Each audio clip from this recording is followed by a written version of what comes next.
né, porque é um assunto um pouco denso. O nosso consórcio contratado foi a Triscom, e é um grupo de especialistas na área que desenvolveram essas minutas de contrato.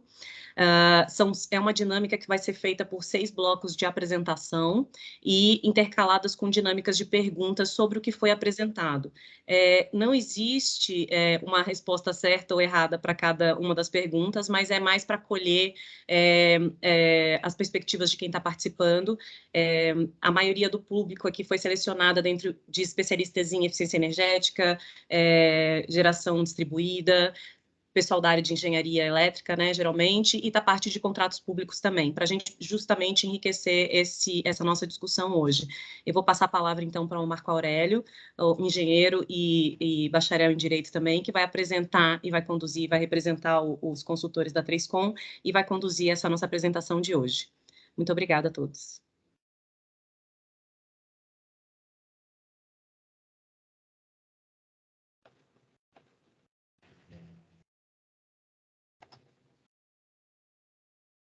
Marco Aurélio, a gente não está te escutando, seu microfone está no mudo.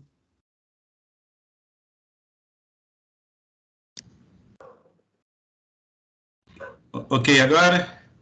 Agora a gente te escuta, mas a apresentação saiu da tela. Deixa eu voltar aqui.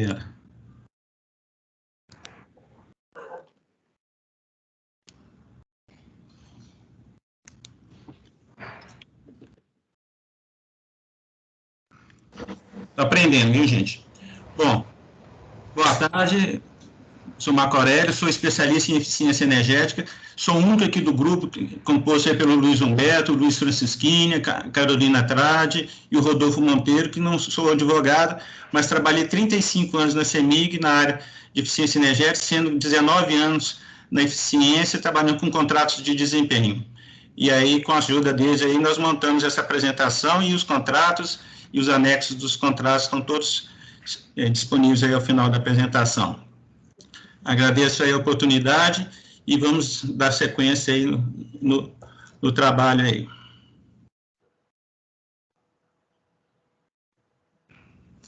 Bom, vou começar falando sobre eficiência energética. A primeira coisa que eu gostaria de destacar, apesar de ser o que está pequenininho aí na tela, é sobre a norma NBR ISO 50001. Nós aconselhamos e sugerimos fortemente a adoção da metodologia da ISO 50001, não certificação, mas a meta tem que ser a certificação ISO 50001. E ela preconiza várias medidas de gestão de energia, que é o que precisa. A principal questão é a eficiência energética, é uma razão entre energia útil e energia consumida, sendo que a energia consumida, para nós, engenheiros, que a gente considera a equação fundamental, vamos dizer, da eficiência energética, eu tenho que trabalhar ou na potência, ou no tempo, ou em ambos simultaneamente. Mas eficiência energética, a gente fala em consumo específico, a gente não fala em energia consumida, a gente tem que manter o consumo específico ou reduzir, quer dizer, reduzir o consumo de energia, basta desligar equipamentos. Tem que ser mantida a mesma qualidade dos produtos. Então, isso... Alô? Desculpa. Bom, a eficiência energética é tudo aquilo, energia útil mais perdas. E a gente tem que ter atenção que perdas ocorrem em todo um sistema, não é só no equipamento, não é só no motor. É no acoplamento, desde a geração, até chegar no uso final. Aqui eu peguei um exemplo da parte industrial, porque ele caracteriza bem todas as perdas que ocorrem ao longo do processo.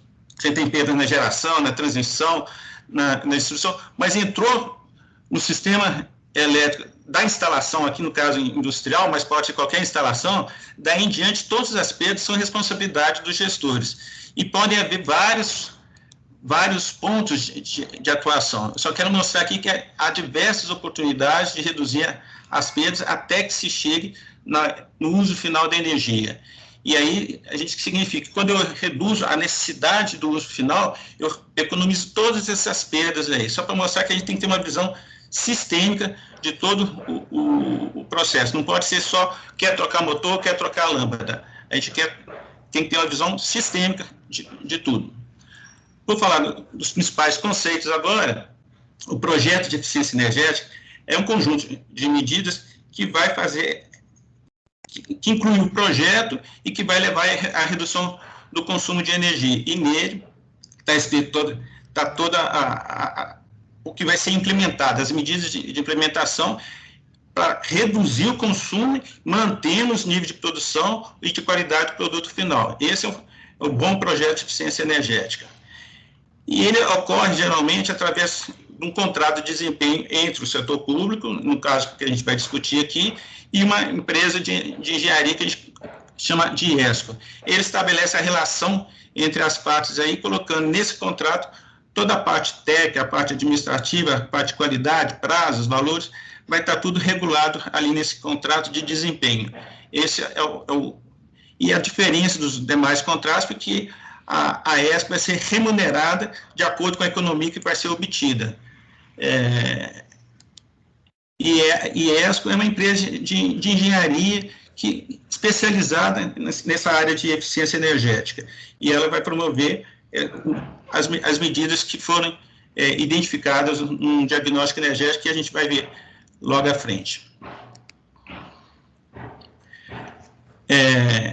O que acontece no contrato de desempenho? Você tem uma situação anterior, em que tem um consumo 100, vamos dizer assim, X, você contrata o projeto de eficiência energética, ele é implementado ao longo de algum tempo curto, geralmente, né?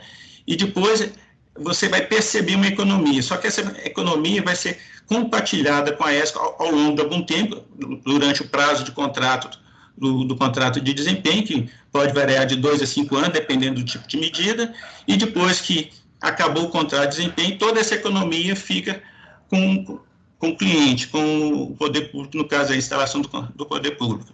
E aí isso aí pode durar de 5 a 25 anos, que é o caso de fotovoltaico. Bom, essa é a linha do projeto. Agora, outros conceitos, e esse aqui é o principal, que é o Memorial de Eficiência Energética e o Memorial de Geração Distribuída, que foi acrescentado, porque atualmente, com o início da geração distribuída no Brasil, que é a produção de energia local, que não é uma eficiência energética, no termo purista, vamos dizer assim, mas como ele é uma energia que é gerada no local e reduz o consumo de energia, a gente pode considerar que é uma medida de eficiência energética. Então, esse memorial, ele descreve todos os prazos, os valores, os cálculos que foram feitos, e tem um plano de medição e verificação, mostra como é que vai ser calculadas as economias, e isso tudo é que a gente considera que é a alma do contrato de desempenho, que é ali que vai ter todo o conjunto de medidas que vai ser implementados. E outra coisa que a gente tem que alertar, e eu vou falar isso várias vezes, vocês vão me perdoar, é sobre o OIM, que a gente chama Operação e Manutenção das Instalações, porque a gente vai instalar uma medida, não é só instalou e vai funcionar 10, 15, 20 anos, não. Precisa-se da operação e manutenção, precisa-se definir quem vai ser o responsável, e quem for responsável pela operação e manutenção vai ser o responsável pela manutenção da economia que foi obtida logo no primeiro momento, na instalação e tudo mais. Então, é um passo muito importante aí que eu vou ressaltar várias vezes aqui durante a apresentação. Bom, o principal item que a gente usa, e já usando a metodologia da ISO 50001, é o indicador de desempenho energético. Eu, como tenho 35 anos de casa, os últimos 34, praticamente, eu usei consumo específico. Então, ainda é a mesma coisa, é um indicador que mostra o desempenho energético, ou seja, quanto de energia por unidade de produção, por unidade de atividade que tem. Esse é o valor que vai ser medido, vai ser comparado e a gente vai atuar nele para reduzir o consumo. Para chegar-se a eles, é necessário fazer a revisão energética, que é a terminologia usada na ISO 50001, mas a gente também escuta em vários outros canais aí, outros termos, que é a auditoria energética, o diagnóstico energético, que, no final das contas, é um retrato da situação atual da instalação e que, a partir desse retrato da situação, vai levantar o potencial de economia. ele é um documento básico para começar o projeto de eficiência energética. É necessário, primeiro, esse diagnóstico energético. Ele é o pré-requisito para todos os contratos aí, e é necessária capacitação para realizá-lo.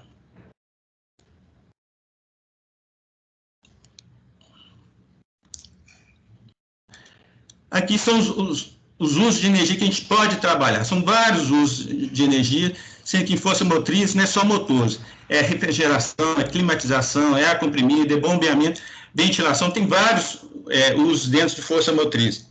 Fora os demais usos que o pessoal conhece bastante, que é a iluminação. Tem a parte térmica, que no Brasil trabalha-se muito pouco, e a gente é um dos focos até da GIZ, é trabalhar mais na economia, na área de aquecimento direto, calor de processo, e tem a outra parte de eletroquímica, que é menos significativo, mas também tem várias ações que a gente pode realizar. Então, a gente tem uma diversidade de oportunidades para realizar economia de energia aqui em todas as instalações.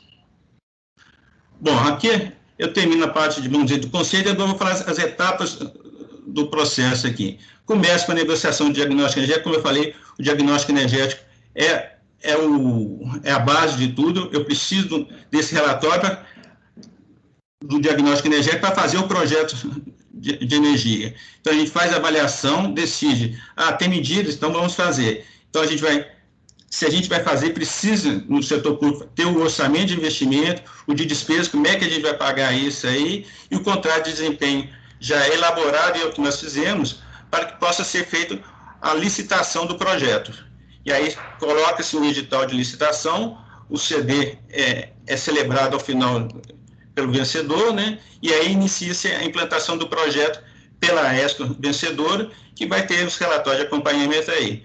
Finalizando a etapa de implantação, tem a etapa de comissionamento, que é quando a parte final, o as-built, os manuais são feitos, é testado tudo, e aí sim a gente pode fazer a medição e verificação, que é validar aquele cálculo que foi feito lá no projeto inicial e tudo mais, para verificar as economias realmente alcançadas e que vão balizar o contrato de desempenho e que vai determinar desculpa, gente.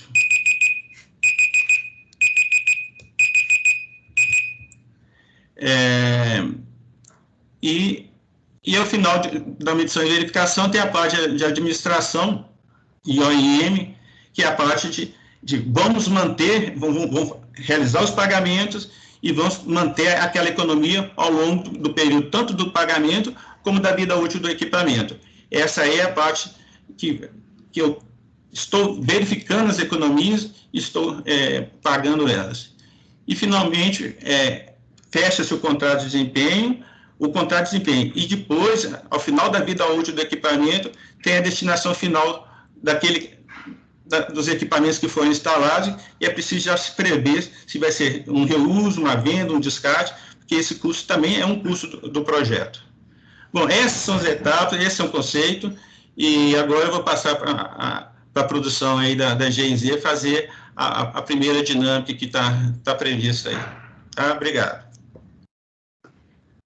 Bom, boa tarde, pessoal. Eu sou a Glaucimara, trabalho aqui na GIZ, e como a própria Maria e o Marco Aurélio já adiantaram, a gente vai fazer algumas dinâmicas com vocês. Não é nada muito complicado, não. A gente vai publicar algumas enquetes, elas vão aparecer para vocês aí no chat da reunião, para vocês responderem, né? Algumas delas vão ser resposta, vocês podem selecionar apenas uma resposta, outras mais de uma opção, e o mais importante, vocês podem ficar tranquilos, todas as respostas são anônimas, né?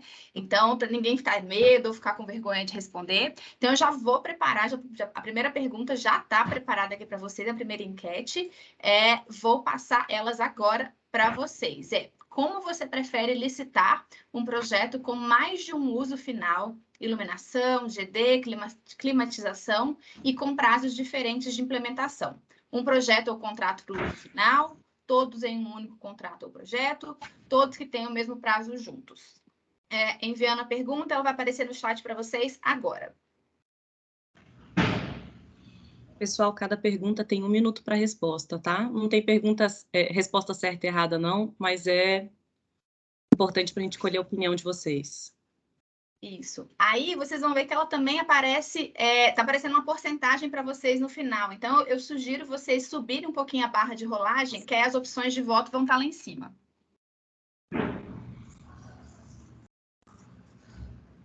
Quem não enxergar a resposta por inteiro, é só colocar o mouse em cima da resposta e dá para ver, tá bom?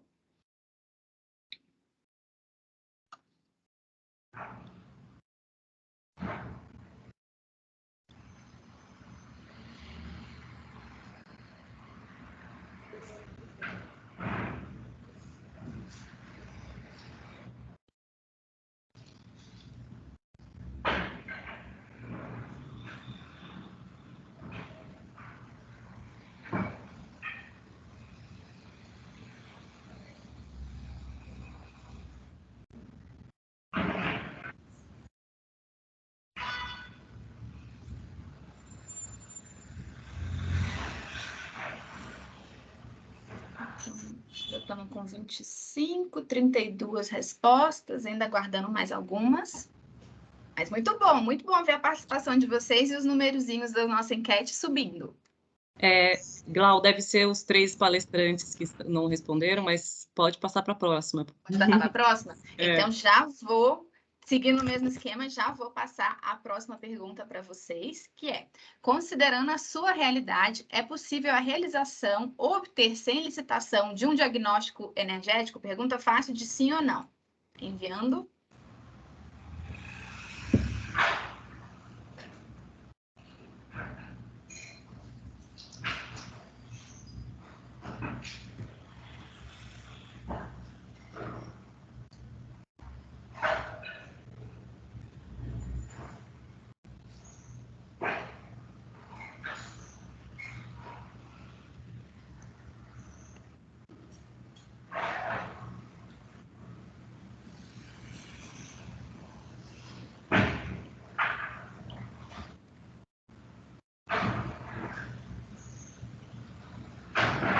Já podemos passar para a próxima, né, Maria? A gente está com 25 respostas por enquanto. Vamos aguardar um pouquinho.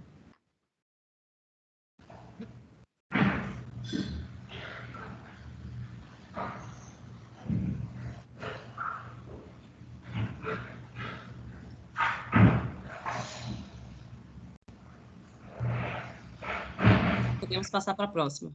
Então, tá certo. Próxima pergunta, também mais uma pergunta de sim ou não.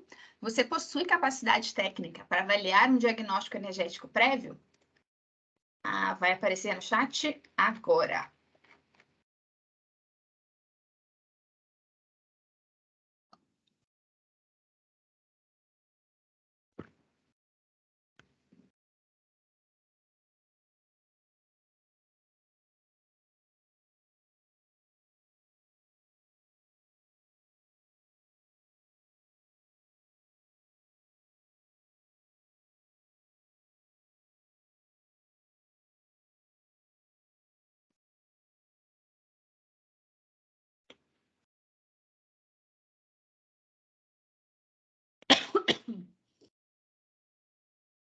Tudo bem, pessoal. Gostando de ver a participação de todo mundo aí.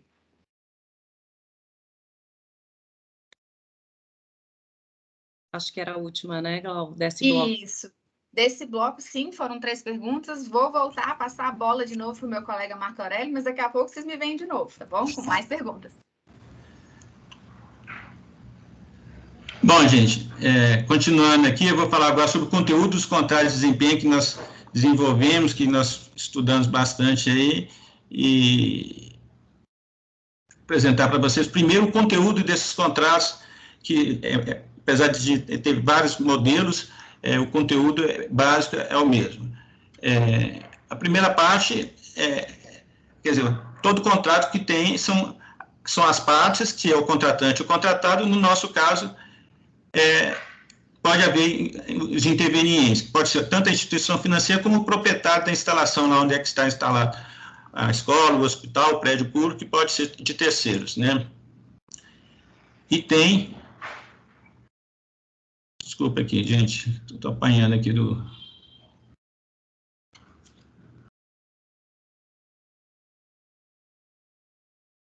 Não está passando. Bom,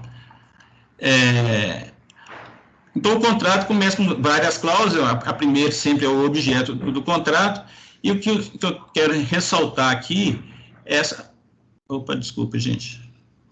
Estou apanhando meu mouse aqui. São os documentos constituintes do contrato, são os anexos. Nós preferimos colocar essa parte técnica, anexo ao contrato, porque ele que vai variar. Essa parte que a gente chama dos anexos, são os documentos que vão ser validados dentro do contrato, mas são documentos que mudam de projeto para projeto. É o relatório do diagnóstico energético que foi usado como base no edital, e é a memorial de eficiência energética, ou memorial de geração distribuída aí, que é o documento que eu considero um negócio onde tem todas as descrições, e nosso trabalho, nós fizemos para ajudar, e que é o conteúdo também, um modelo do que tem que conter, tanto no diagnóstico energético, como nos memoriais, tanto de eficiência energética como de geração distribuída. E os demais documentos que tem que ter, modelos de comunicação, as normas trabalhistas que têm que ser seguidas, segurança, os códigos de ética, as leis de proteção ambiental, seguros, tudo isso que fazem parte do contrato tem que estar, serão anexos ao modelo. E qualquer outro documento que tenha que ser necessário aí para a continuidade do projeto. Bom, aí depois tem os vários itens que compõem o contrato, os valores, os prazos. Chamar a atenção aqui na parte de responsabilidade das partes, que esse aí vai variar a responsabilidade das partes. Quem que vai fazer o AIM, de quem que vai ser a propriedade do ativo que vai ser colocado. Então, tem várias coisas na responsabilidade das partes que eu vou escrever mais na frente, mas esse é um item muito importante, e isso que vai variar bastante entre modelos de contrato. E outro, vou chamar, tem os mecanismos de financiamento, e o diferencial, um dos maiores diferenciais é esse num contrato de desempenho. É como é que é feito o cálculo da remuneração, que vai ser baseado no desempenho, ou seja, você não vai ter um valor fixo inicial, você vai pagar de acordo com o desempenho verificado. Acabou as medidas, implementou, fez a medição e verificação, verificou o desempenho, aquele desempenho que a gente vai combinar como é que vai ser pago daí em diante, esse que vai mostrar a economia. Tem a parte de seguros e garantias, que geralmente é exigido, da ESP, para que ela faça a garantia do resultado, e as outras demais são aquelas condições legais, processos, permissões, tudo que foi feito previamente, que está seguindo as regras aí. E que eu chamo as outras demais condições aí, são as condições geralmente que existem nos contratos e não varia muito de um contrato para o outro. O principal que eu chamo sempre é a responsabilidade das partes e esse cálculo da remuneração, que é diferente, e é lógico que os documentos anexos vão ser diferentes. Quais são os fatores que diferenciam esses diversos modelos de contrato? Principalmente, instalação. Ela pode ser própria, do próprio poder público, pode ser, inclusive, remota, uma instalação remota para ser instalada lá uma usina fotovoltaica e fornecer energia para outras instalações. Ou pode ser de terceiros, pode ser tanto pública como privada, mas isso aí vai afetar o modelo aí. A propriedade desses ativos, quer dizer, vai ser instalado um sistema de iluminação, um sistema de climatização, um sistema fotovoltaico, de quem que vai ser a propriedade? Do próprio poder público, pode ser da ESC e pode ser do proprietário da instalação. Ele vai ficar ao final das medidas, ao final de coisa, fica com ele. Isso aí que vai ser combinado, vamos dizer assim. E o interveniente pode não ter nenhum e pode ter a instituição financeira que quer participar do contrato para garantir os seus recebimentos.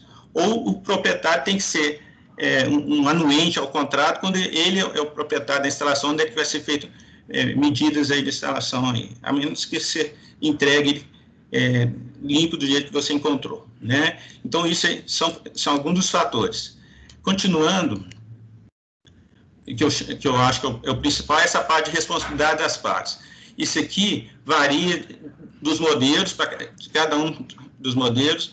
A ESCO geralmente fica, é lógico, do projeto, recomendamos que a aquisição seja feita por ela, porque é ela que vai ter que garantir, então ela tem que comprar os ativos necessários aí. Vai fazer a implementação, vai fazer a medição e verificação, tem que ter alguém para conferir essa medição e verificação, e depois alguém vai ficar por conta desse OIM. Quem ficar com conta do OIM vai ficar responsável pela manutenção das medidas de eficiência energética. E a parte de encerramento, que é quando entrega-se acaba o projeto.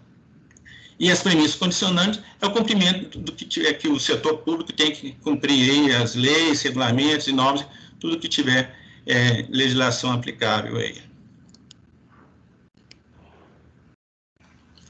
Os fatores, então, esses diversos fatores que eu falei, instalação, propriedade dos ativos, interveniente, de quem vem o recurso do investimento, de quem que é o dono do dinheiro aí, e tem esses diversos, isso aqui não está em linha, não é linear, como está aparecendo aqui, não é, pode ser desse jeito, né, quer dizer, a instalação pode ser própria, do ativo ser do poder público, mas não necessariamente está, esses fatores estão alinhados assim, não. A gente pode ter, conforme aqui, pode ter a propriedade remota, é o caso de geração distribuída, a ESP ser dona da geração distribuída, não ter nenhum interveniente, o dinheiro vem da ESP mesmo, pode ser, se teve financiamento ou não, é problema dela, então o dinheiro vem da ESP. Pode ter um outro caso, que a instalação é própria, a propriedade é do poder público, e o recurso de investimento da ESP. Boa parte do setor público, às vezes não tem recurso, vai usar um recurso que a própria ESP vai obter. E o outro modelo é quando a ESP também não tem recurso suficiente, e ela vai colocar uma instituição financeira para financiar, e ela vai participar do contrato aí. Esse aí, algumas das combinações possíveis que nós mostramos aqui. Nós vamos fazer, eu vou apresentar a partir da próxima dinâmica aí, os diversos modelos, nós fizemos 4 modelos de contratos, todos eles acompanhados do descritivo do diagnóstico energético, do memorial de eficiência, dos anexos todos necessários, cada um deles vai ter seu modelo aí. O modelo 1 que a gente chama é quando o poder público faz o projeto com recurso próprio, ou seja, ele tem orçamento de investimento. O segundo modelo é quando a questão da geração distribuída, você faz a geração distribuída numa usina remota, num local remoto, e entrega para suas instalações para usufruir daquele recurso. Você não tem esse recurso, a ESC vai fazer para você praticamente uma venda de energia de geração distribuída usando um terreno que o setor público tenha posse. E o modelo 3, a APP faz o projeto, só que ela não tem recurso, então ela vai usar o recurso da ESC. A ESC se vire para arrumar o recurso, e ela que vai fazer com o recurso. Então, eu não tiro o recurso de investimento, eu só tenho que pagar ele. E o último modelo a ESC, o poder público faz o projeto, só que aí tem a interveniência financeira de uma instituição bancária, geralmente, né, uma instituição financeira, que vai financiar a ESC vai ficar responsável pelo pagamento, mas o poder público vai ter que anuir que, se a ESC não estiver pagando o banco, o poder público vai pagar direto para a instituição financeira. Essa é a grande diferença entre eles. A gente vai apresentar mais, mas agora vou deixar a produção fazer a segunda dinâmica aí com vocês. Mesmo, pessoal, já estamos aqui voltando, né, para as nossas enquetes. Nessa etapa agora vão ser 2 perguntas, tá? Então, hoje vai ser mais rapidinho. Elas são antes de passar a parte dos contratos, elas vão ser focadas mais nessa etapa de licitação. Essa próxima pergunta que vai aparecer agora para vocês no chat, ela permite a escolha de mais de uma opção. Então, pode marcar 1, 2, 3, até 4 perguntas, tá certo? Então, em qual ou quais das etapas você precisa de suporte?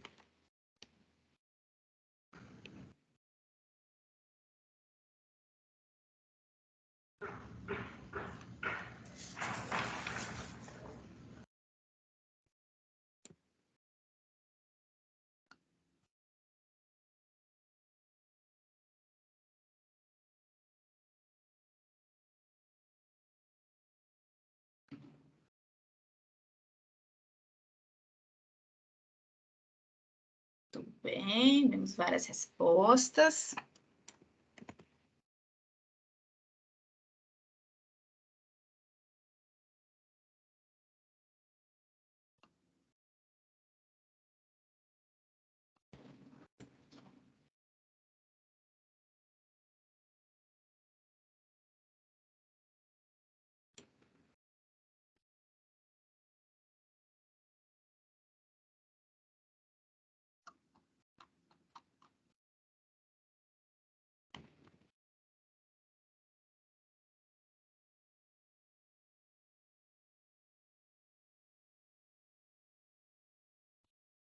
Algumas pessoas que entraram agora na reunião, só para informar, as respostas são anônimas e fazem parte da dinâmica da apresentação, tá bom? Elas ficam registradas para a gente, para colher a opinião de vocês. Acho que a gente pode passar para a próxima pergunta, Glau. Beleza, então. Já vai aparecer aí no chat para vocês a próxima pergunta, também mais uma pergunta de múltipla escolha, que é: para quais usos finais você precisa de suporte técnico?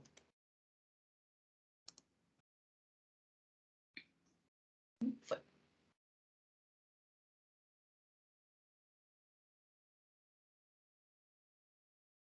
A gente sabe que às vezes tem um tempinho para pensar e tudo mais, é isso mesmo, a gente está aqui. Esse é o momento que a gente está aqui para realmente entender de vocês pensarem a respeito do assunto, fazer essa própria reflexão. Mas é muito legal ver as respostas surgindo e a gente tendo as estatísticas em tempo real.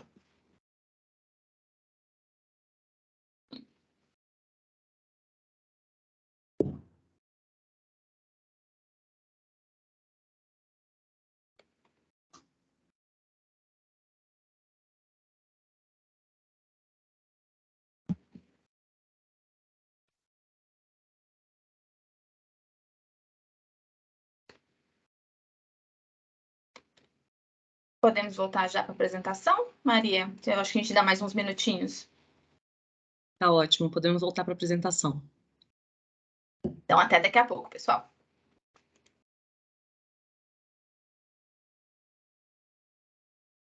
Marco Aurélio precisa desativar o mudo, por gentileza. Bom, a apresentação saiu do destaque. Saiu? Saiu. Então, deixa eu... Tá aparecendo para todo mundo? Não, tá aqui, tá aqui. Tá aí? Tá. Bom, agora eu vou detalhar cada um dos modelos, a gente vai fazer um a um de cada vez aqui. Talvez eu gaste um pouquinho mais de tempo no primeiro, mas no segundo, terceiro e quarto vai ser mais fácil, porque a metodologia é a mesma. Vamos começar aqui com o modelo 1, que é o contrato com recurso próprio, ou seja, o poder público, a instituição tem esse recurso baseado, seja em financiamento, seja em recursos próprios lá, ela tem um recurso para fazer a medida de eficiência energética, o projeto de eficiência energética. Essa é a principal característica dessa. Ela vai fazer uma licitação para contratar uma ESC, que vai, a partir de um diagnóstico energético, vai fazer um projeto, vai, aqui ganhar, é lógico, vai prestar o serviço, e depois a instituição pública vai pagar os resultados obtidos, com as economias obtidas. Ou seja, apesar de estar sendo o recurso do orçamento, ela não vai pagar 100% para a ESC, ela vai pagar parcelado com as economias obtidas. Ela não vai despender 100% dos recursos de uma vez só, porque ela vai reter a parte que a ESC vai receber aí.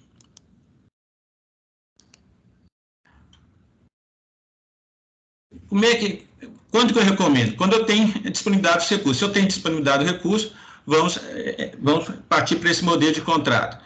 E uma coisa que vou chamar a atenção em todos eles, mas o diagnóstico energético tem que ter sido realizado. Em todos esses modelos, o diagnóstico energético tem que ter sido realizado. Nesse caso aqui, eu estou fazendo instalação própria, ou seja, eu tenho que ser o proprietário da instalação que vai sofrer, que vai receber as medidas de eficiência energética. E eu tenho que ter a possibilidade de uso dos ganhos de economia, ou seja, a minha conta era 100, baixou para 80, eu tenho que ter a possibilidade de pegar esses 20 e usar ele para o pagamento do OIM e da remuneração da ESC, ou seja, aquela economia eu tenho que ter a possibilidade de usar isso aí, ou ter um orçamento de despesa que eu vou usar esses recursos aí. E a questão do OIM, de novo, vou falar, o combinado não sai caro. Quem fizer ficar responsável pela operação e manutenção, ele tem que ser responsável também pela manutenção das economias que foram obtidas logo da implementação. Então, a gente recomenda, né, que faça-se o OIM quem tiver o menor custo, né? As responsabilidades, no caso aqui do contrato com recurso próprio, o contratante ele vai ter o recurso do investimento, ele tem o local, e aqui a gente está falando que ele vai fazer a operação de manutenção, encerramento, sugerimos que faça dos usos finais. O que ele está acostumado a fazer? Trocar lâmpada, mexer com ar-condicionado. Mas se tiver geração de utilidade, que é o projeto com geração fotovoltaica, ou um suprimento de frio, ou suprimento de calor, de vapor, assim, no caso de hospitais, que deixe essa parte por conta do contratado da ESC, que é uma coisa nova, e deixe com ele, para ele garantir o desempenho. E as premissas ou condicionantes são todas essas aí. De novo, realização prévia do diagnóstico energético. Orçamento definido e aprovado para investimento. Isso aí vai aparecer quase todos, gente, porque isso é básico no setor público, né? Tem que ter o orçamento definido e tem que ter a previsão de pagamento também, não só para o investimento, mas também para o pagamento depois da ESCO, pelos serviços prestados. E a licitação dos projetos homologados. A proposta vencedora tem que considerar o valor presente de todo o custo, não só do investimento inicial. Não pode ser só pelo menor preço inicial, né, da medida. Tem que considerar todos os custos que vão ser incorridos ao longo de toda a vida útil do contrato, ou seja, tem que trazer todas as despesas que vão ser feitas com energia, com pagamento de operação, manutenção, administração, tudo isso tem que ser colocado no custo, inclusive o custo de encerramento, que pode ser um custo ou pode ser uma receita, se for ser vendido algum equipamento, se for repassado. Tudo isso tem que ser trazido a valor presente, e o que tiver maior valor, o menor valor de investimento é o que deve ser a proposta vencedora. E esse ajuste de desempenho vai aparecer em todos, mas é uma responsabilidade da ESCO. A ESCO tem que assumir que o desempenho vai ficar por conta da ESCO. Valores a mais, economiza menos, a ESCO vai ter que assumir, baseado tanto em garantias, seguros, ou redução do valor que ela vai receber pelo valor. Esse aí é um risco que o setor público não corre, porque quem vai assumir tudo isso é a ESCO. Então, agora, vou passar aí para a produção para fazer a dinâmica, que a gente vai fazer isso aí, contrato por contrato. Tá? Olá, pessoal, estou aqui de volta. Já vi que a Maria respondeu a uma pergunta que a gente recebeu, né, no chat. Quem tiver perguntas, por favor, continuem fazendo, mas a gente vai ter um tempinho no final para respondê-las, tá? Então, por enquanto, quem segue fazendo a pergunta para vocês somos nós. A próxima enquete também já vai aparecer aí no chat para vocês. É uma pergunta não é de múltipla escolha, e ela é sobre os contratos, sobre essa parte que o Marco Aurélio falou, dos contratos 1. Então, em relação ao recurso, qual opção se encaixaria melhor na sua realidade?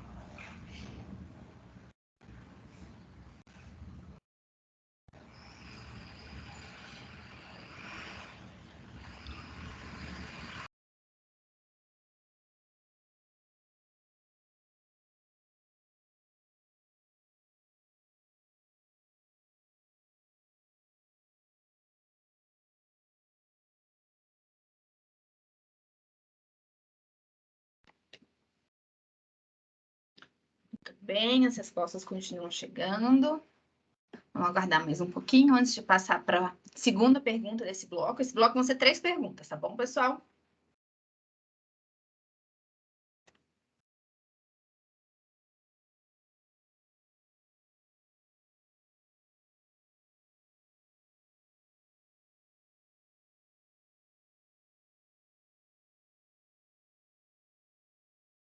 Deixa eu digitar aqui, tem uma coisa errada. Opção.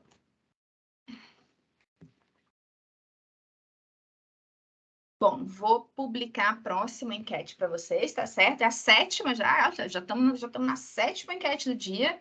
Ela é, em relação à propriedade do ativo, qual opção se encaixaria melhor na sua realidade? Também mais uma pergunta que não é de múltipla escolha. Lembrando para todos os participantes que entraram depois da reunião iniciada, as perguntas são respondidas de forma anônima e elas servem apenas para a gente colher informações e ter alguns subsídios para trabalhar em cima dos contratos de desempenho do que foi desenvolvido nesse contrato.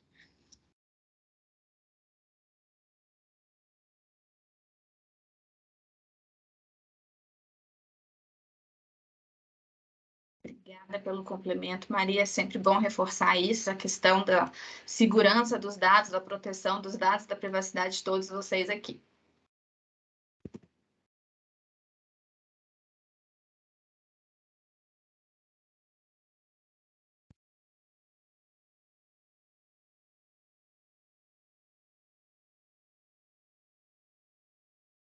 Muito bem, várias respostas ainda chegando. Aguardar mais um pouquinho para passar para a última pergunta sobre o modelo de contrato 1.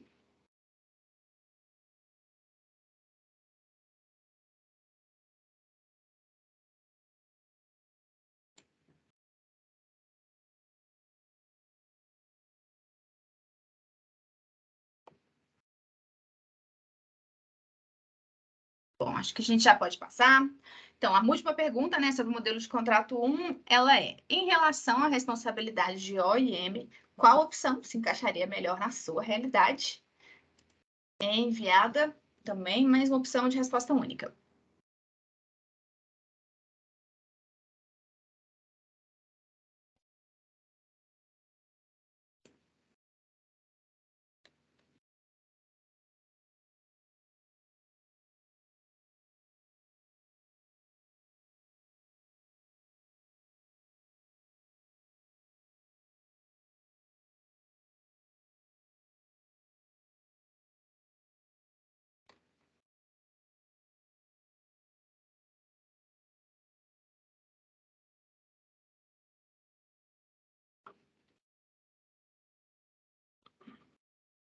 Bom, já estamos com quase 30 respostas, que tem sido a nossa média aqui. Acho que, Marco Aurélio, posso voltar para você. Agora, vamos lá, com o modelo de contrato 2.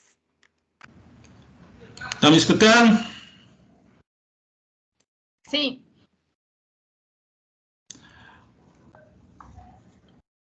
Bom, aqui é o segundo modelo que a gente vai apresentar aí. Ele é o mais diferente de todos. Ele foi feito especificamente para a área de geração distribuída, com um contrato de geração distribuída remota, ou seja, o poder público possui um terreno que vai ser instalado uma usina e ela vai fornecer energia para as demais instalações do poder público. Então, o poder público ele vai fazer uma geração distribuída remota, só que ele não tem recurso, então ele vai usar o recurso da própria ESCO.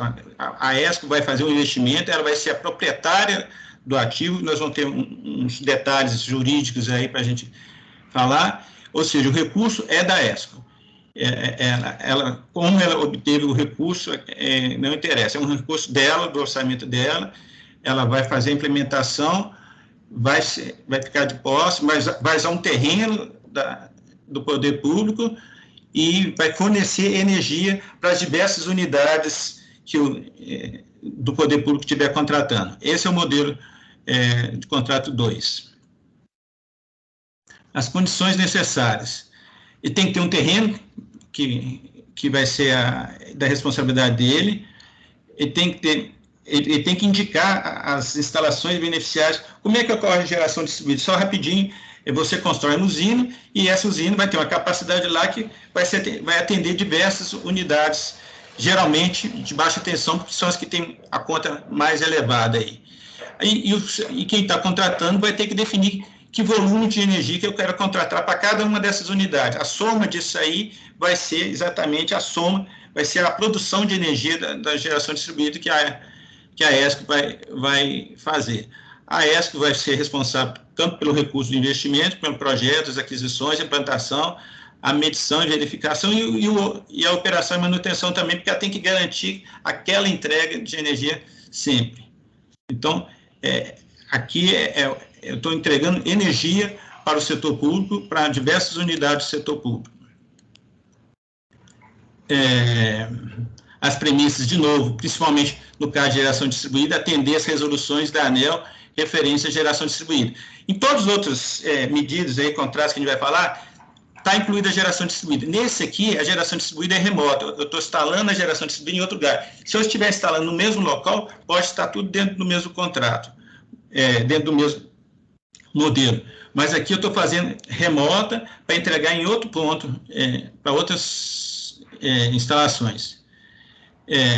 De novo, tem que ter o orçamento definido e aprovado. Esse aqui eu não precisaria de ter o diagnóstico energético. Mas, de novo, gente, eu tenho 30 anos, sou muito purista na área de eficiência energética, tenho 30 anos de experiência em eficiência energética. Mas é essencial, antes de fazer a geração distribuída, que se faça a eficiência energética, porque aí você vai ter que precisar de comprar menos. Ou seja, a primeira coisa que você tem que fazer é a eficiência energética das instalações. Aí sim você vai comprar geração distribuída, que é uma compra de energia mais barata, e aí otimiza o resultado. Ou menos que o contrato de compra de energia seja bem flexível para que, caso eu faça a eficiência energética no futuro, eu possa reduzir o valor contratado aí. Ou então possa incluir mais outras instalações. Não colocar todas as instalações ao mesmo tempo, porque à medida que eu for reduzindo o consumo de energia, eu posso ir colocando mais instalações. Porque uma vez comprada a usina, ela vai vender aquele valor por os próximos 25 anos. Tem uma certa degradação, mas é muito pouco, né? E a posse do terreno, aqui que eu falo a questão das palavras, né? O setor público ele tem que ter a posse do terreno, não precisa ter a propriedade, ou seja, ele tem que comprovar, assim como a propriedade dos ativos lá do sistema fotovoltaico todo vai ser da ESCO, ela vai ter que dar posse de toda a usina, não só da usina como do terreno, ela tem que estar de posse do setor público, do mesmo CNPJ. Tem que estar tudo na mesma posse do setor público, que ele que vai ser o responsável pela geração distribuída, porque a geração distribuída é uma geração local, de um proprietário, dono daquilo, mas ele não precisa ter a propriedade, ele tem que ter a posse. Tá? E, novamente, a licitação dos projetos tem que ter sido homologada. E tem que ter a disponibilidade do terreno, ele tem que estar desimpedido pelo ciclo de vida de todo o projeto, ou seja, se eu vou instalar ali, eu tenho que saber que por 20 a 30 anos aquele terreno vai ficar ocupado, não posso utilizar ele para outro, porque já tem um contrato definido aí por 10, 15, 20, até 30, 25 anos, né? Nesse caso que a gente está tratando aqui, não temos recurso de investimento. O poder público não tem recurso de investimento, ele vai comprar essa energia da ESC, que vai fazer todas as instalações aí. E todas as instalações que vão receber essa energia têm que estar sob o mesmo CNPJ. É regra da ANEEL, não é invenção de ninguém. A regulamentação prevê que eu só posso, a minha usina fornece para as minhas instalações que estão sob o mesmo CNPJ. Então, todas as instalações que eu for receber essa energia têm que estar sob o mesmo CNPJ. Essas são condições sine qua non, vamos dizer assim. E eu vou pagar exatamente com redução. Hoje em dia, todo mundo escuta aí, geração distribuída, você instala e vai pagar 10, 15, 20% a menos, né, do que você pagava na conta de energia. É esse recurso aí que vai usar para pagar a parte dessa redução, né, porque você vai ter uma redução muito grande, você vai ter redução de 80%, 90% às vezes, de energia, e com essa economia que você vai pagar a ESCO aí. De novo, a licitação tem que ser, garantir que vai ser pelo menor valor da energia, que as instalações de baixa, que eu chamo de BT aqui, é baixa tensão, que tem nas casas das pessoas, geralmente, que recebem em baixa tensão. É onde que a energia é mais cara, né? Então, eu tenho que fazer a licitação para quem vai me ofertar a menor custo de energia e tem que considerar que a instalação vai continuar pagando a concessionária, que sempre tem um valor mínimo a ser pago. E, de novo, o desempenho fica por conta da AESC, quer dizer, se ela não está fornecendo 100%, ela que corrige, ela que coloque mais placas, ou ela que faça manutenção aí, tudo, para garantir o fornecimento mínimo contratado. O risco fica com a AESC. O setor público não assume esse risco, tem a economia garantida aí. Esse aí é o modelo do contrato 2, que é para geração distribuída em área remota. Agora eu passo aí o pessoal da produção aí fazer a quarta dinâmica aí. Tá certo, já estamos aqui com a próxima pergunta preparada, apenas relembrando que a gente está acompanhando as perguntas que vocês estão mandando no chat e que a gente vai fazer todas elas ao final da apresentação. Enquanto isso, nós escolhemos as respostas agora de vocês. A nona pergunta também é uma pergunta de escolha única e é mais para conhecer um pouquinho do perfil de vocês, da organização para a qual vocês trabalham. Então, sua organização, entidade, possui experiência em...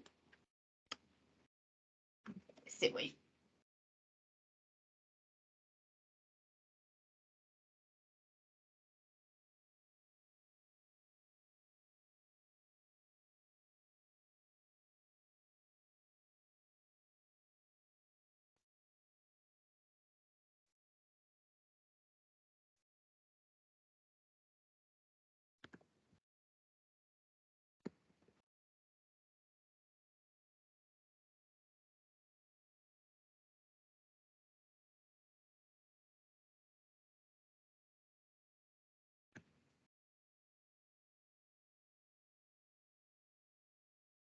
Muito bem, continuando ainda a receber respostas. Já estamos aqui ansiosos para publicar a próxima. É a segunda de 3 também nessa rodada. Nessa rodada temos 3 perguntas. Já vou publicar a próxima. É uma pergunta de sim ou não, ou seja, acho que vai ser mais rapidinho para todo mundo responder. Você acha que a gestão das instalações pode ser unificada?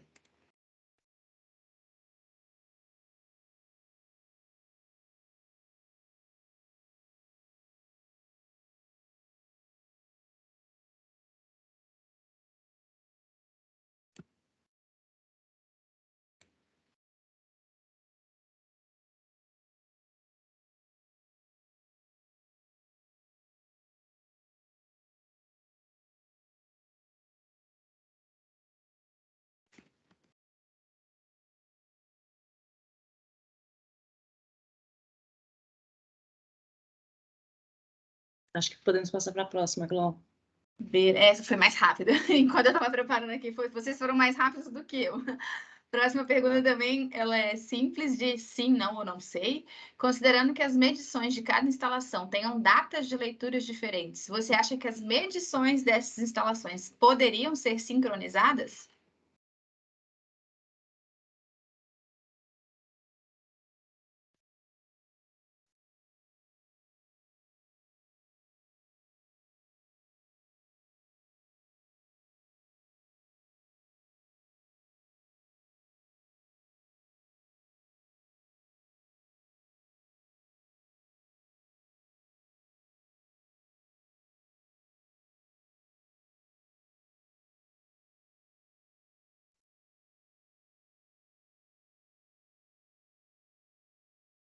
Bem, continuando a receber as respostas.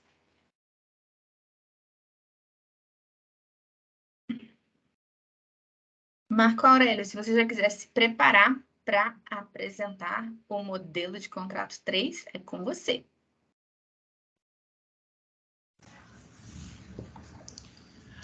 Bom, o modelo de contrato 3 é que eu acho que vai ser talvez mais comum aí no setor, é quando o setor público não tem recurso de investimento e quer fazer o projeto de eficiência energética. Esse aí é que, para mim, para nós que trabalhamos no setor energético, que éramos uma AESCO, é o que a gente é o modelo clássico, né?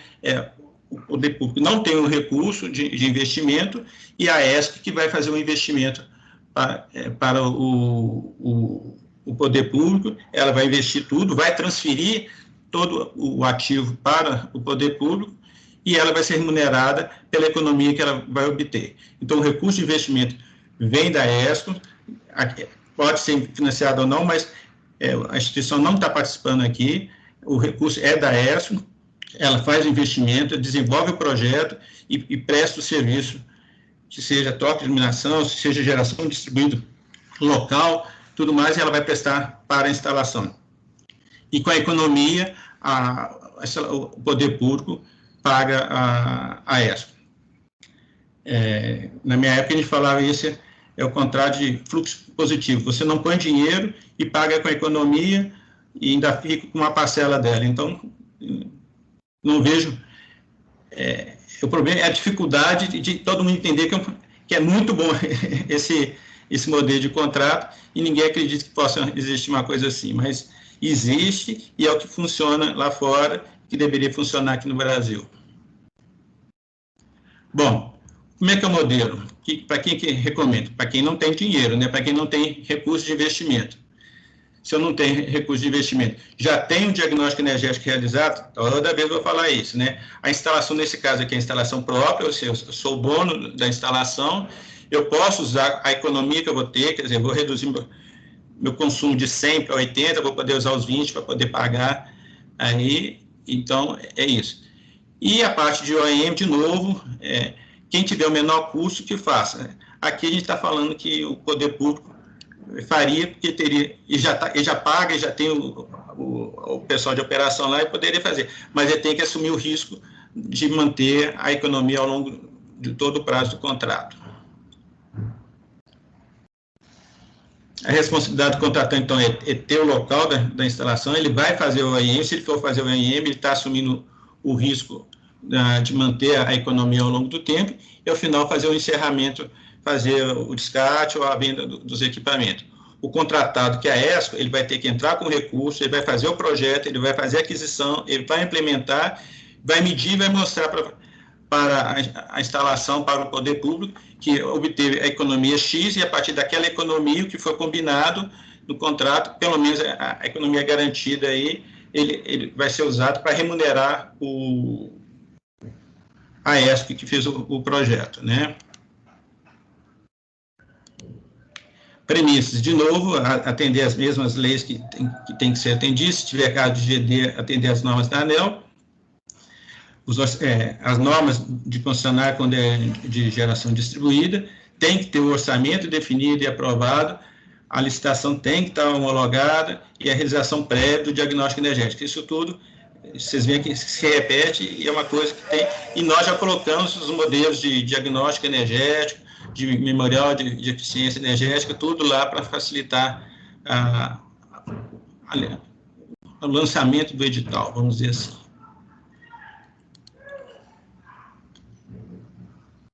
Então, nesse caso aí, é quem ofertar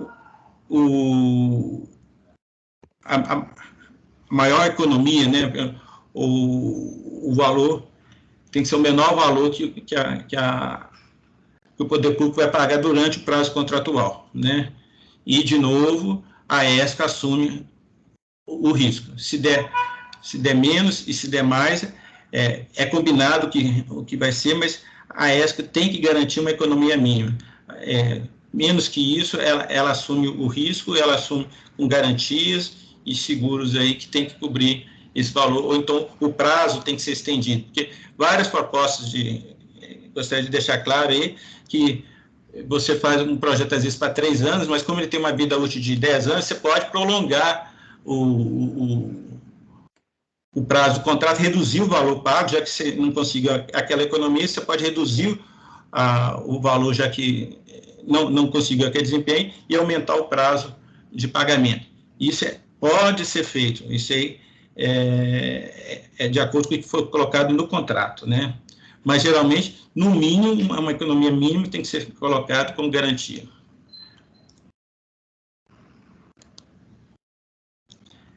E aí, agora, a próxima aí, a gente finaliza, mas vamos fazer a outra dinâmica aí. Sim, antes da gente passar para o modelo de contrato 4, nós temos mais algumas perguntinhas, mais algumas enquetes para fazer com vocês. A próxima, ela é uma questão de múltipla escolha, ou seja, vocês podem selecionar mais de uma resposta, e a pergunta é a seguinte: na sua interpretação, que tipo de garantias devem ser solicitadas?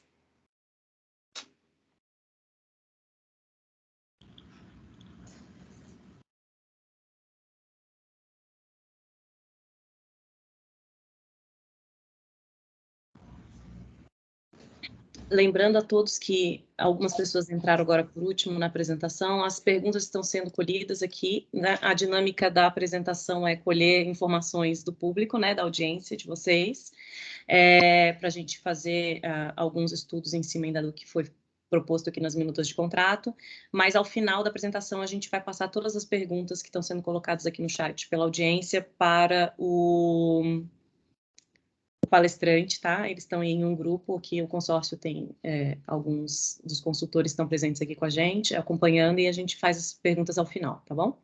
Não se preocupem que elas serão realizadas.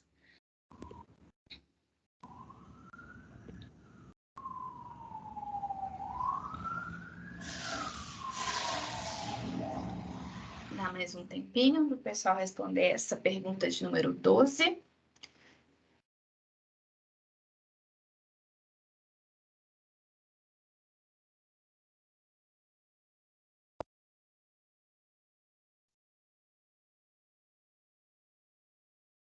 Acho que talvez a gente possa passar.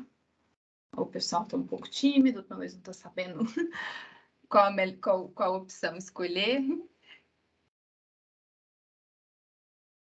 Marco Aurélio ou Maria, se vocês puderem me ajudar com essa pergunta que chegou aqui agora no chat da Alexandra.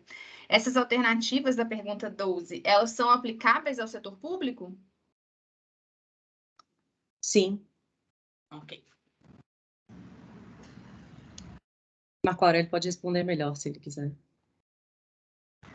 Bom, para mim sim, mas eu prefiro deixar com os advogados, que depois eu falo se algum dos advogados aí, a Carolina, o Rodolfo, o Francisquini, puder responder, que eu não estou vendo as perguntas aqui, que eu estou com a apresentação na tela inteira e não estou enxergando a pergunta. Eu entendi o que é. O combinado não sai caro, eu acho que pode sim, mas geralmente prefere-se o mais fácil, que é o seguro-garantia, né? Mas poder pode.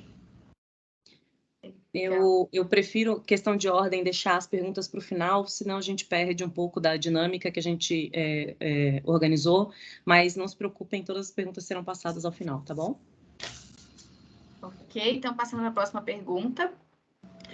Também uma questão de múltipla escolha. Qual flexibilidade pode conceder quanto aos resultados, se maior que o previsto? Lembrando que tem a ver com o modelo de contrato 3, que foi a apresentação anterior do Marco Aurélio. Posso ir falando aí? É porque você pode obter economias previstas, você pode obter maior ou menor, né? Menor é muito difícil porque o cara vai ser cercar de todas as garantias para não dar menor. Mas aí se der maior, economia maior, o que eu vou fazer? Como é que vai ser dividido esse bolo maior?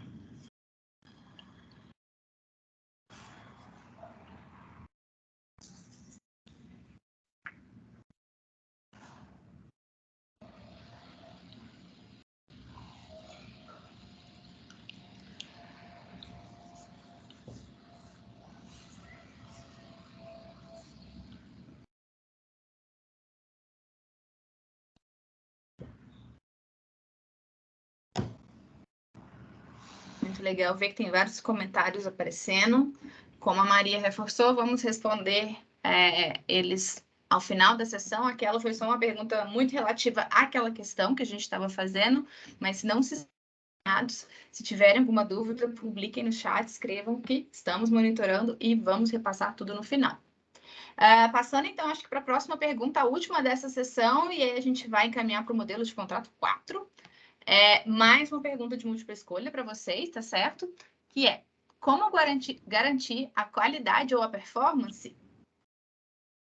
Pessoal, eu só queria lembrar a todos que justamente a dinâmica, ela está forçando um pouco todo mundo a refletir a respeito do assunto. E, ao final da apresentação, a gente também vai disponibilizar os 4 modelos de contrato, um formulário de contribuições e a apresentação. Essa apresentação que vocês estão vendo estará lá também, para orientar nas análises das minutas de contrato, tá? A gente vai receber contribuições, e o objetivo justamente hoje, algumas perguntas estão aparecendo aqui do CESP, né? Quem já fez concurso, mas o objetivo é só colher e forçar um pouco essa discussão e a reflexão, tá? Não tem pergunta certa ou errada, é justamente a dinâmica para a gente conseguir trazer o público junto com a gente nessa discussão e nesse aprendizado aqui, já que é um tema bastante novo e a gente aí tem alguns obstáculos para vencer para quebrar esse paradigma dentro do setor público. E também dá um pouco de movimentação, né? A gente pode responder alguma coisa, dar uma engajada, uma interatividade. A gente pensou como poderia deixar um pouquinho mais movimentado esse evento para vocês. Já estamos aqui com 26 respostas. Mais um pouquinho. Se você já quiser começar a se preparar, acho que para a próxima parte, Marco Aurélio, dá mais uns segundinhos, mas aí acho que você já pode passar para a parte do modelo de contrato 4.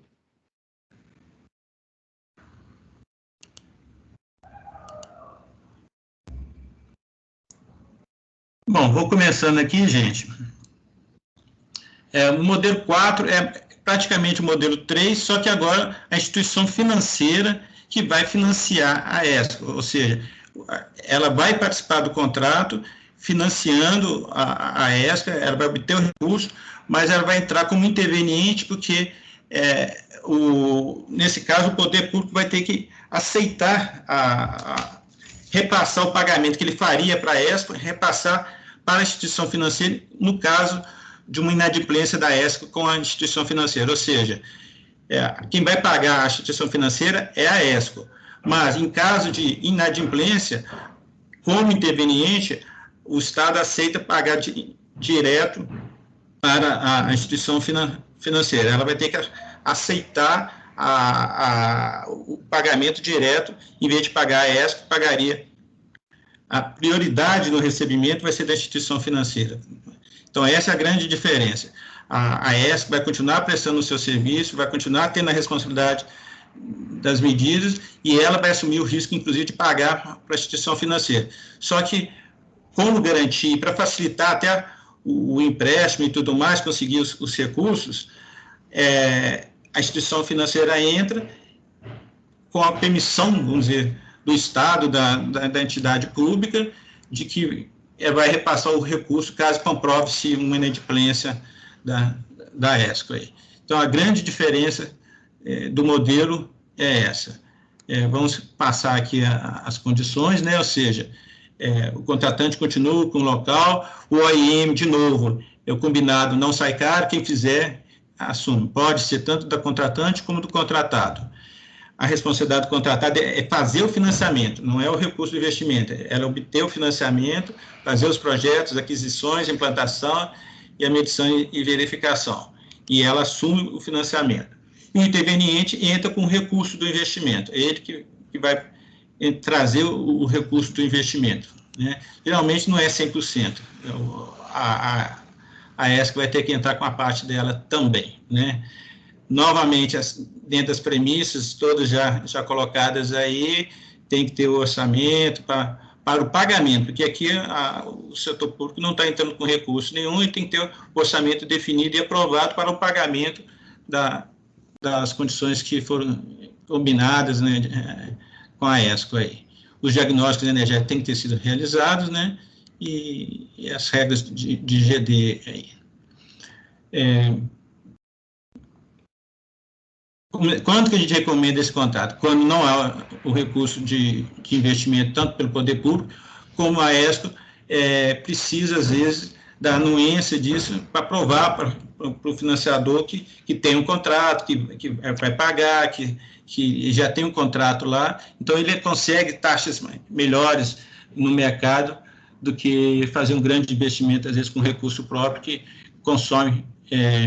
que tem um custo mais caro, às vezes o recurso de investimento é mais barato ter uma taxa melhor, né? Então, esses são os dois grandes itens. Os demais são comuns aí aos demais contratos, né? Que é o uso da economia para fazer o pagamento do serviço, o poder público, né? E a questão do OEM, de novo, é que se a equipe própria tiver menor custo que a terceirização, faça o OEM com a equipe própria aí, que fica responsável pela manutenção das economias aí. De novo, a licitação deverá ser pelo menor valor do serviço, quem ofertar o menor valor, desde que tenha um custo do investimento teto garantido pela ESCO, né? Ou seja, a ESCO garante que o investimento não vai passar daquele valor, qualquer valor acima, ela que assume o risco aí. De novo, o desempenho fica por conta da ESCO. O setor público não teria esse problema. A única dificuldade é que ele vai ter que aceitar que o financiamento, que o repasse dos recursos em vez de ir para a ESCO, em caso de inadimplência comprovada, repassa-se direto para a instituição financeira, que garante aí o retorno do recurso dela. Então, a ESCO financia com recurso da instituição financeira, e ela vai ter como garantia os ativos e os recursos do orçamento do poder público. Ela, vendo que tem orçamento lá garantindo o pagamento, ela pode ter menos risco, a taxa de financiamento é menor. É por isso que essa é a grande motivação aí da instituição financeira entrar. Geralmente as taxas são menores, você consegue empréstimos melhores, com o Banco de Desenvolvimento aí, e outros bancos. É isso aí, os 4 modelos, dá volta aí para apresentar mais uns outros modelos e finalizar a apresentação aí. Obrigado. Aí. Então, pessoal, estou de volta. Deve estar todo mundo pensando, nossa, mais uma dinâmica com mais 3 perguntas. Não, a gente só tem mais uma pergunta, ou seja, chegamos mesmo no final dessa atividade, e é uma pergunta de múltipla escolha para vocês, tá certo? Já vai aparecer aí no chat. Você possui experiência com projetos com interveniente financeiro? Vamos lá, vamos saber.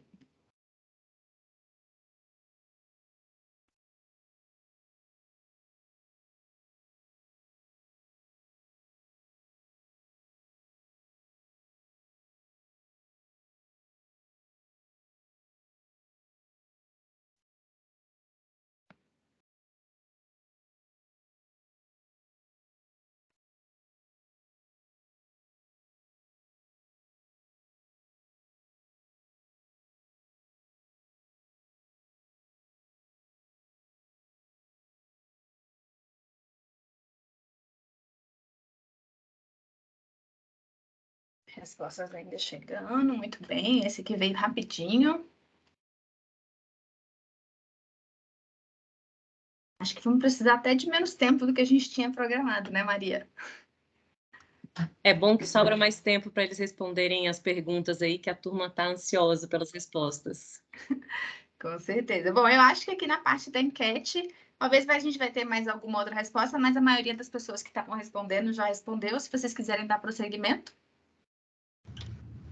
Então, vamos finalizar aqui, que são as outras opções de contrato.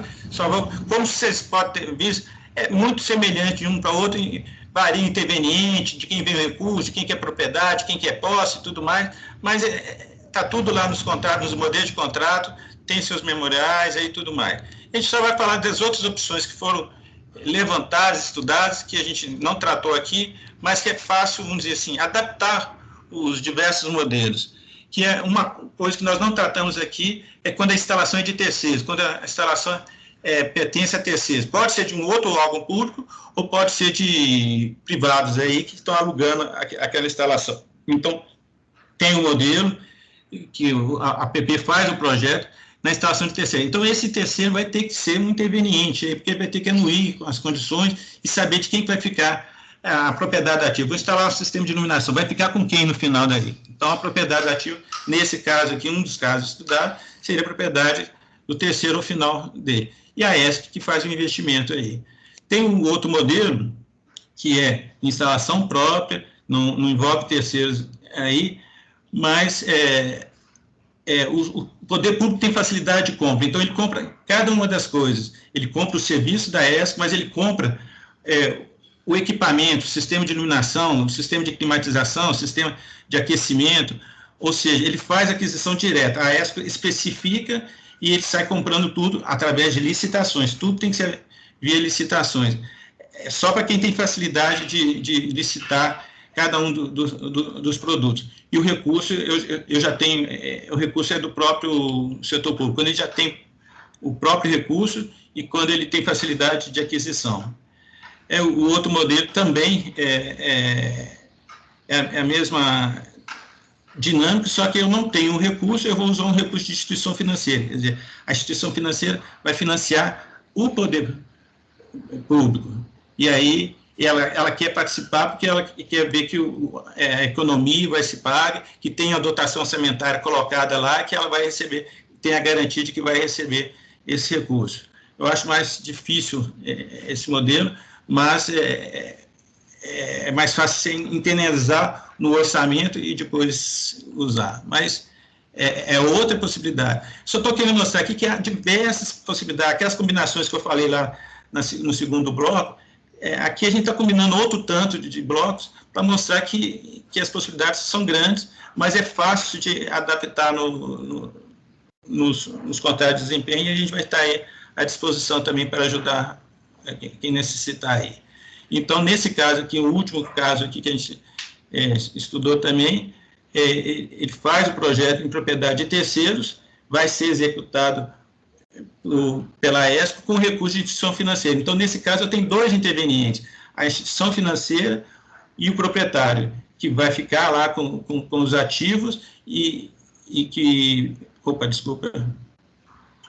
vai ser responsável. E o recurso de investimento vai vir da instituição financeira, ou seja, a ESCO faz, mas com recurso da instituição financeira, e o proprietário vai concordar com tudo isso. Isso na instalação. E esses são...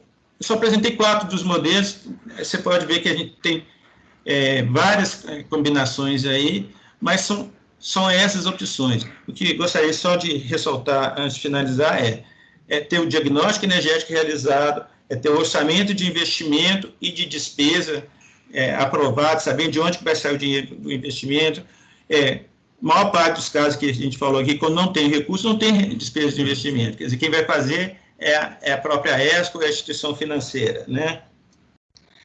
A ESCO que vai correr o risco, não há um risco para o setor, já que a ESCO está assumindo a garantia de uma economia garantida aí para o setor, ela vai apresentar garantias aí.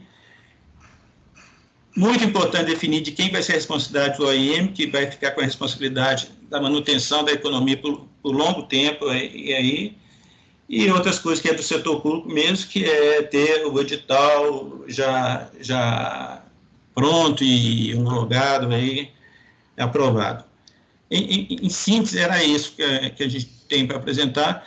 Eu gostaria só de finalizar agradecendo a oportunidade, falar que trabalhei 20 anos com um contrato de desempenho no Grupo CEMIG, lá na Eficiência, e só fiz 3 contratos de desempenho com o setor público por causa dessa dificuldade, que eu não vejo grande dificuldade. É possível, tanto é que nós fizemos 3, um no nível municipal, no nível estadual, outro no nível federal. Então, não há essas questões, né? É vontade, deu trabalho, mas é fácil implementar.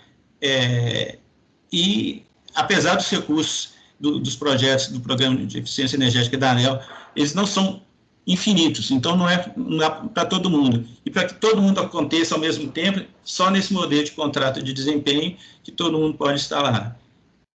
Era mais isso aí, a gente se coloca-se à disposição, o grupo aí coloca-se à disposição para responder as perguntas e, posteriormente, se precisarem de ajuda aí também.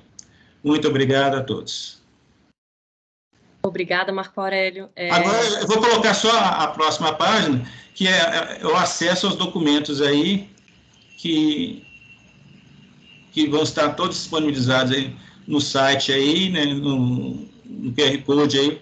Você pode acessar todos os documentos, não é só os modelos de contrato, mas os descritivos dos anexos, o memorial de eficiência, o descritivo de um diagnóstico energético, tudo vai estar disponível para facilitar lá a licitação. Obrigada, Marco Aurélio, obrigada ao consórcio 3Com. A gente vai passar as perguntas aqui agora. Antes de eu passar as perguntas, eu peço que os consultores que estiverem aqui na sala liguem suas câmeras para a gente se identificar e poder direcionar algumas perguntas. Esse QR Code, se vocês apontarem a câmera para aqui, ele vai dar direto para uma pasta zip, tá? O link que está aqui do lado, Cooperação Brasil-Alemanha, também dá direto para essa pasta. Lá tem os 4 modelos de contrato de desempenho discutidos hoje aqui, cláusula por cláusula escrita. A Glau também botou o link aqui para a gente no chat, tá? Para facilitar quem quiser baixar já no computador. Dentro desse zip tem um formulário para contribuições, para críticas, discussões, o que quiserem colocar no formulário, ele já tem ali um espaço para preenchimento. Nós vamos receber essas dúvidas e contribuições até o dia 8 de abril por esse e-mail, é o meu e-mail, eu vou reunir todas as informações e repassar para os consultores. Essa etapa é uma etapa assim, intermediária à final, né? Foi feita toda uma consultoria e uma discussão em cima desses contratos, dessas minutas de contrato de desempenho. Essas contribuições ainda vão compor o relatório final, que ficará ao fim disponível completo, com todos os anexos e etc., e componentes, né, dos contratos, no site do MME, mas também da GIS, do Felicity. Hoje, nesse link que a gente tem, são as minutas para análise e contribuições. Eu vou passar as perguntas aqui agora no momento, vou deixar essa tela para que vocês fiquem à vontade para baixar os documentos, tá?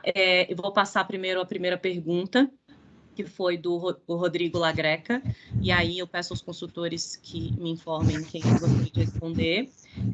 A pergunta dele foi, em tempos de aumentos expressivos e constantes do custo-preço, né, da energia, como indexar os índices de remuneração dos contratos de performance? Quilowatt-hora passa a ser moeda de contrato? Deu para entender a pergunta? Deixa eu ver, eu não acompanhei a pergunta toda. De quem foi a pergunta? Desculpa. Rodrigo Lagreca. Eu vou colocar ela no chat também. Por favor, só para ver se eu entendi. Acabei de colocar. Não sei se... Eu tive que mudar a tela aqui, não sei se mudou para vocês aí também a minha tela. Não, para a gente está na mesma tela ainda. Então tá ótimo.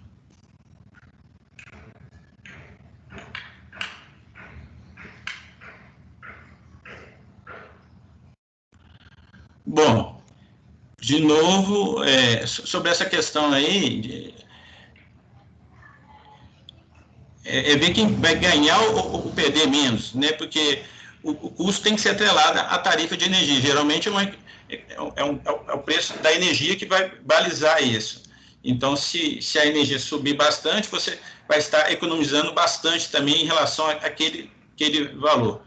Porque se também cair, aí você vai perder. Geralmente,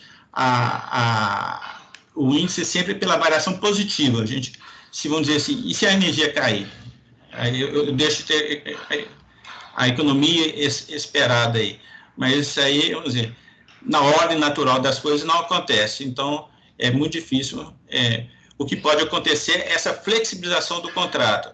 Ou seja, se eu aumentar demais o valor, normalmente o que a gente faz é um fluxo de caixa do projeto, vamos dizer assim. Se eu aumentar demais o recebimento, se eu tenho uma economia maior, eu aumento os pagamentos, mas reduzo o prazo de pagamento, de modo que, ao final das contas, o valor total pago, o custo presente, o valor presente nos desembolsos seja o mesmo. Ou seja, ou eu aumento, se eu aumentar a economia for maior, devido a um maior aumento da energia, eu vou pagar mais pelaquela economia, mas eu vou reduzir o prazo de pagamento.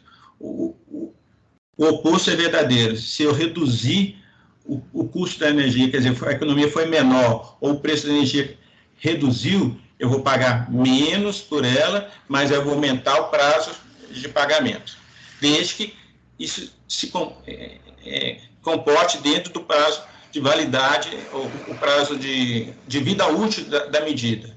Geralmente, um prazo é de 2, 4 anos aí, a economia vai virar para 10 anos. Então, você tem essa flexibilidade nos contratos. Deixa eu só complementar o Marco Aurélio. Na verdade, são contratos de desempenho que nós apresentamos, né? E no desempenho, um dos parâmetros é a economia do consumo. Então, o quilowatt-hora, ela faz parte do contrato, de desempenho do contrato. Respondendo ao Rodrigo Lagreca. Vou passar a próxima pergunta, então. Ao final, a gente faz mais uma rodada, se der tempo, tá bom? É só uma confirmação, uma pergunta aqui para a questão do CD2, tá? Para GD, contrato de desempenho 2 para geração distribuída.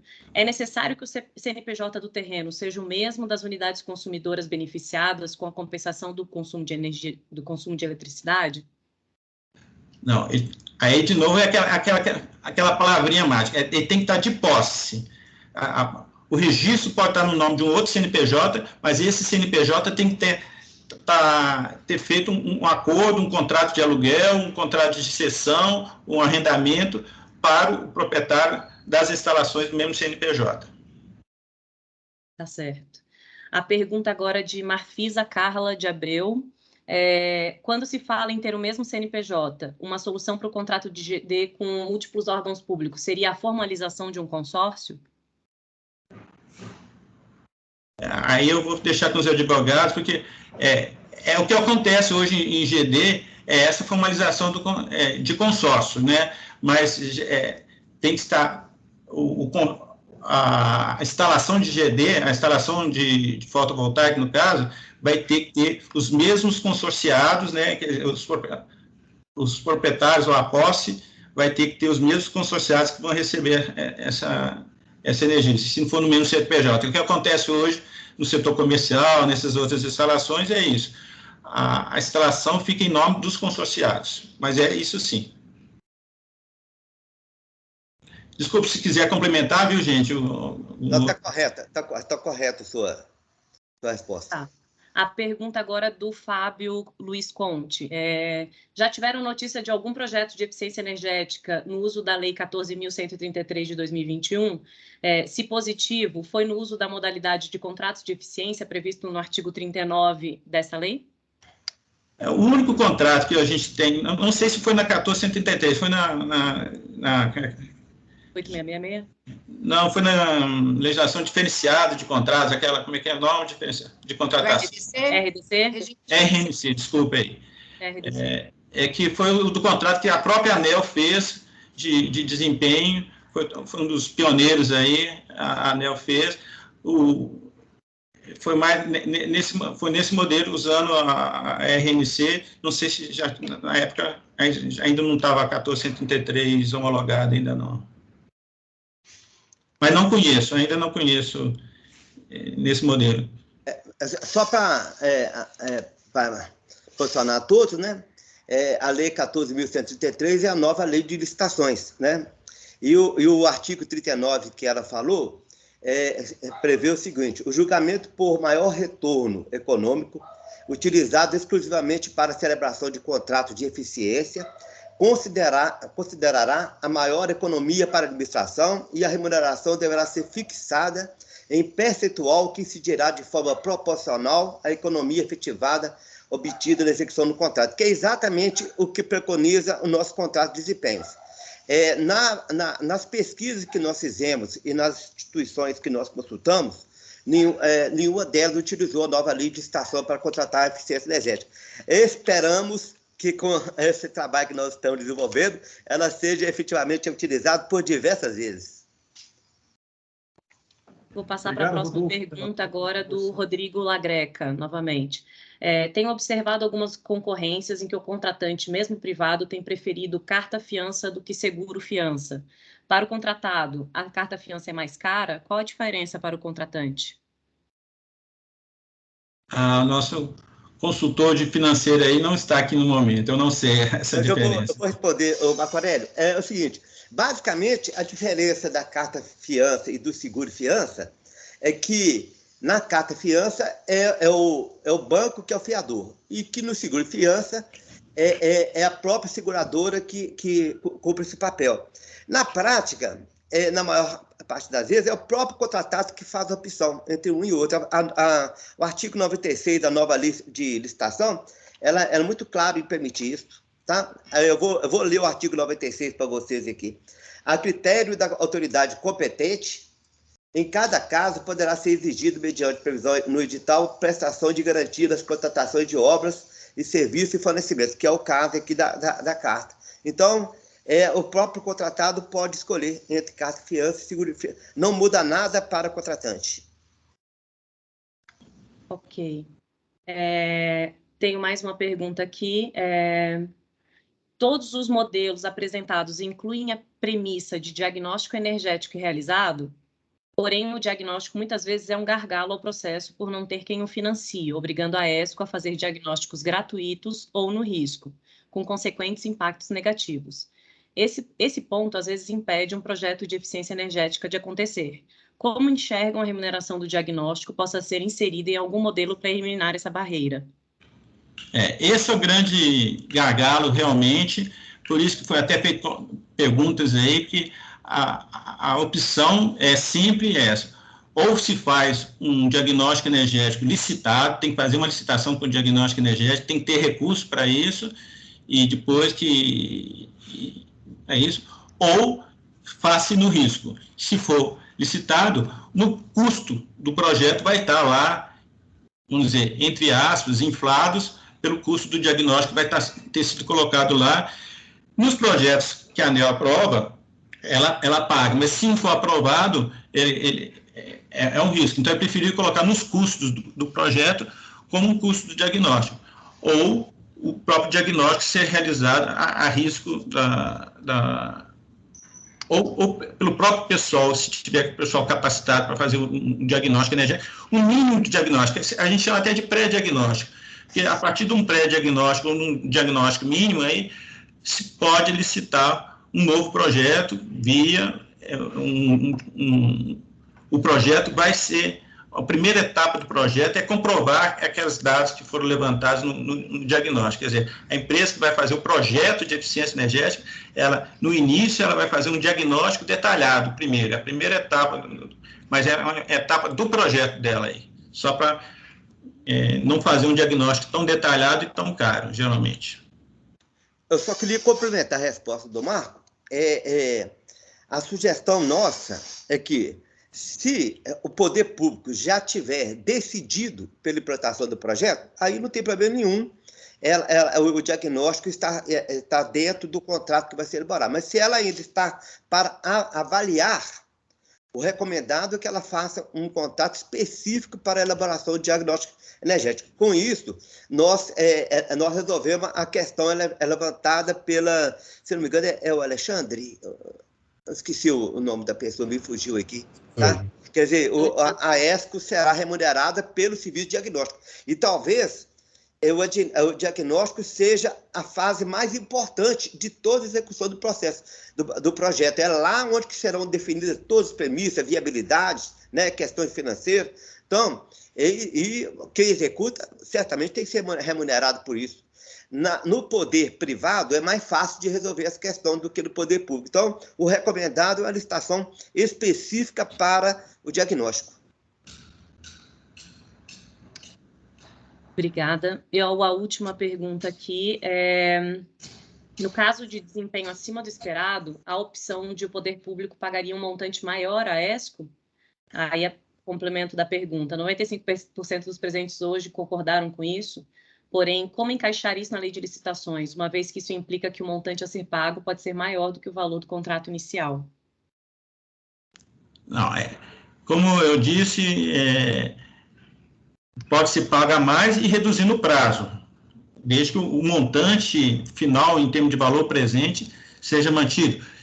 O que tiver combinado no memorial de eficiência, se tiver prevendo, se tiver uma economia maior, 30%, a gente vai dividir isso e tudo, mas vai reduzir prazo, tem que ter uma forma de ajuste disso. Normalmente, o que a gente considera é o mesmo fluxo de caixas, ou seja, a valor presente combina-se uma taxa aí que, se descontar, se aumentar os pagamentos, se aumentar o valor do pagamento, pode ter um bônus, sim, porque já que teve um valor a mais aí, que não esperado, vamos dizer assim, não previsto, ele tem algum bônus, mas pode ser, pelo menos, reduzido o prazo aí para poder manter o mesmo volume de recursos ao longo do tempo. Pessoal, eu sei que o papo tá bom e a gente tem muita conversa ainda para colocar. A gente vai deixar esse espaço do link, onde tem as 4 minutos de contrato disponibilizadas para todos. Vocês podem analisar e discutir, são modelos desenvolvidos pelos nossos consultores, certo? E lá tem um formulário onde vocês podem colocar mais contribuições e dúvidas, e a gente pode deixar agora as últimas dúvidas para o formulário, que pode ser enviado nesse e-mail maria.tesser@gis.de, e a gente vai concentrar as dúvidas e contribuições e repassar aos nossos consultores. Eu passo a palavra para o Gustavo, nosso diretor do Felicity, para o encerramento da nossa atividade de hoje. E agradeço a todos a presença hoje. Muito obrigado, Maria Rosa. Também aproveitar para agradecer mais uma vez a presença da Alexandra Maciel e da Samira, e de todas as pessoas também que foram convidadas pelo Ministério. Parabenizar os consultores, também toda a equipe aí da GIZ mobilizada para fazer uma apresentação dinâmica num tema árduo, né, que são contratos de desempenho, é um tema jurídico e de engenharia bem específico. Uma fala reforçando muito o que a Maria colocou no meio da apresentação, é que o objetivo aqui era, primeiro, apresentar essas soluções, né, de arranjos, porque vocês veem que o risco varia muito conforme a responsabilidade e propriedade, né, dentro do contrato de desempenho. São soluções muito praticadas no setor privado e fora do Brasil internacionalmente, mas tem barreiras grandes para se entrarem no setor público, principalmente porque o setor público não tem as mesmas possibilidades de aceitar riscos, né? Então, por exemplo, essa última discussão acho que é um bom exemplo, né? Tem limites aí de desempenho que não podem ser ultrapassados, porque vai lei orçamentária, outros aspectos, e é por isso, inclusive, que a gente está fazendo esse evento hoje, antes de ter uma versão final, para dar um espaço para consulta e que também siga, né, avançando junto com a equipe do Departamento de Desenvolvimento Energético, essa discussão. E aí eu só ressalto, feita essa fala, que muitas vezes as competências sobre gestão pública, leis de regulação da gestão pública, não estão no setor privado nas consultorias. Então, isso é uma barreira muito grande para avançar em termos técnicos, porque o conhecimento não fica muito dentro do setor público, né, que não está prestando serviço para o mercado. Então, hoje aqui a discussão é muito rica e a gente quer muito receber comentários e críticas, principalmente se falar, olha, isso aqui não vai em conformidade com, sei lá, normas previstas no TCU ou outras entes fiscalizadores, e seria muito bem-vindo para a gente aprimorar e conseguir vencer essas barreiras de aplicação, porque não é tão simples, né? É uma outra lógica que a gente está tentando trabalhar. Então, só agradecer muito o trabalho, eu fiquei super feliz com a discussão, com toda a equipe, e não sei se também deixo a Alexandra, se quiser fazer uma fala final, a gente já só espontaneamente, não estava previsto, desculpa, Maria Rosa. Posso fazer sim, Gustavo. Eu faço questão de agradecer o trabalho que vocês vêm desenvolvendo, né, desde o início do Felicity. Esse contrato, né, esse trabalho agora sobre os contratos de desempenho é um trabalho muito bem-vindo, porque é um gargalo, né, que a gente precisa resolver no setor público e que viabilizaria muita coisa na área de eficiência energética, na parte de contratações. E eu acho que a gente tem que seguir conversando. Esses resultados, eles são muito interessantes para serem compartilhados, mas eu acho que a gente tem que deixar aqui também, né, reforçar de que é uma porta aberta para continuar recebendo as contribuições, né, de todos que estão aqui hoje. Então, a Maria deixou claro aí que esse zip, né, quando a gente clica no link que vocês passaram, a gente tem acesso a um pacote zipado de documentos. Nesse pacote zipado de documentos tem um formulário ainda de contribuição e perguntas que a gente, né, pode fazer para a equipe. E, bom, acho que isso pode continuar sendo alimentado. O interessante que eu acho que eu sugeriria, Gustavo, é que, assim, na medida que as perguntas que forem enviadas e as contribuições que forem enviadas forem compiladas e respondidas, vocês tentarem montar um pacotezinho de respostas sem identificar quem fez a pergunta, né, para ficar bem mais tranquilo. E com esse pacote de respostas a gente enviar para todos os participantes de hoje, né, para o pessoal receber esse feedback num pacotão. E, mais uma vez, agradeço aí a presença de todos e sigamos aí em contato. Obrigada. Agradeço em nome do Ministério.